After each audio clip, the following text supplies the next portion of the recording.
I've been flying the DJI Mini 3 drone for about 3 months now, and 2 of those I spent in Hawaii. So it has taken me some time to make this video, but here is my long-term 3 months review of the DJI Mini 3 drone. Now this tiny 249 gram drone is probably the most hyped up drone ever since DJI made the original Mini. But is it really going to replace my Mavic Air 2S and take its place in my travel bag? Unlike the Mini 2, the Mini 3 comes packed with new features we've only seen in bigger drones. It has features like 4K 60, 1080p slow motion, tri-directional obstacle sensing, focus track, and 10-bit HDR up to 30 FPS, hyperlapse, 48 megapixel photos, and vertical mode, to mention a few. It's just filled with candy. Now talking about 10-bit Cine-like, this will give you more flexibility when color grading your footage. It's also easier to grade your footage with different styles, either with LUTs or if you decide to build your look from ground up. Now when I first got my hands on the Mini 3, my only option was to shoot 8-bit with a normal color profile, but even the normal colors looked good, so personally I didn't care that much. Now since the Mini 3 has obstacle avoidance sensors, it really came in handy when we went for hikes deep into the tropical forest. This allowed me to push the drone forward and it will just scan and calculate the route to avoid the obstacles in front. Even though the Mini 3 doesn't have side sensors, it only has front, back, and downwards facing sensors, you wouldn't worry about it too much. It does a really impressive job, even if you go all crazy and just fly like a maniac. And in the settings tab, you can also select whether you want the obstacle avoidance sensors to calculate a route to fly on the side, above or below the object or subject you're flying towards, which is the bypass option, or if it should brake and hover. And as an additional option, you can also select whether sideways flying should be enabled or not when using obstacle avoidance. Having this on won't allow you to fly the drone from side to side, and is a really neat feature if you're just getting into drones or you want to fly in a straight line whilst keeping it safe. Note that the obstacle avoidance sensors is only available in normal and cinematic mode, so you won't be able to have this if you're flying sports mode. And with the obstacle avoidance on, you can also get some pretty cool and amazing shots just by letting the Mini 3 calculate the route and just do everything for you. It also makes it safer to get closer to objects or fly in places you normally wouldn't fly. So let's talk a little bit about the camera. The Mini 3 can shoot up to 4K 60 and it has the ability to shoot vertical videos. This is a game changer for me and I really love this vertical mode. Being able to shoot high quality videos and just post it on Instagram, it's just amazing. Now shooting in 4K 60, you won't be able to have the HDR, but you have the option to slow down the footage more in post-production, so in a 24 FPS timeline you can slow the footage down to 40% speed, which makes it super smooth and cinematic. But I actually recorded most of my videos in 24 and 30 FPS. Having that HDR, the image looked so much better. I have more control over the highlights and shadows, and in 30 FPS I was still able to slow it down to 80% speed just to add a little bit of slow motion to the clip. Now I also found the vertical mode to be quite interesting. With a tap of a button, I could easily shoot vertical videos for Instagram without having to crop the footage. Not only made it the quality much better, but the editing process of a reel was so much faster. It was basically tap the button, record a video, export it to any device or just over to your cell phone and then just post it on Instagram, add some music to it, which is also built into Instagram, and then just hit, publish. That's it. It's super easy and convenient. One of the downsides with taking the Mini 3 to Hawaii this early was the lack of ND filters. So all of the footage that I shot with my paddleboard, for example, had a lot of glare and reflections, and at times it also made it hard to spot the things I needed to film. I also found myself constantly changing the shutter speed, and at times I ended up with a shutter of 1/2500 plus, which is not ideal at all. You're gonna have such a contrasty image and it's gonna be so sharp and it's not gonna be natural at all. So for the first time, I flew mostly in auto mode, and I was actually surprised over how convenient it was. And I've mentioned this in one of my earlier videos as well. Actually never flown auto mode. I always flown manual mode or pro mode, whatever DJI decides to call it, but auto mode was actually quite interesting. I really liked it. Now my shutter was still high though, but I didn't have to change the settings for every turn I did with the Mini 3, and the Mini 3 actually did an amazing job. But even flying in full auto, you would need some ND filters, especially if you want to film in bright conditions like midday. The ND filters will keep your shutter down regardless of flying in auto or pro mode or manual mode, and will also give you that natural cinematic motion blur.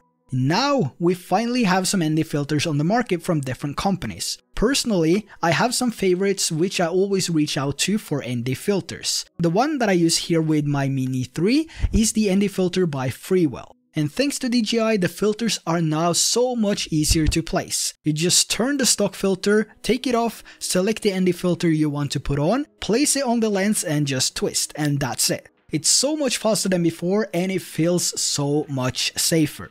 Now the Mini 3 combo that I have is with the brand new RC controller, but it seems like a lot of people have mixed feelings about this. Some like it and some hate it, but I think there's more positive things to say about this controller than you might realize. It's really light, so it barely adds any weight to your travel bag. It has a built-in screen, so you don't have to mess around with connecting your phone to be able to fly. You can easily turn on the controller and the drone and it will automatically connect to each other, and in a few seconds you should be able to fly.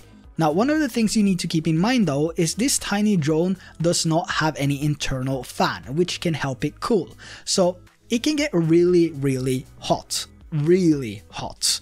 I noticed this a few times in Hawaii when filming midday and facing towards the direction of the sun. I didn't fly high or for long, but landing and picking up the drone, it felt like I placed my hand on a stove and it was hot.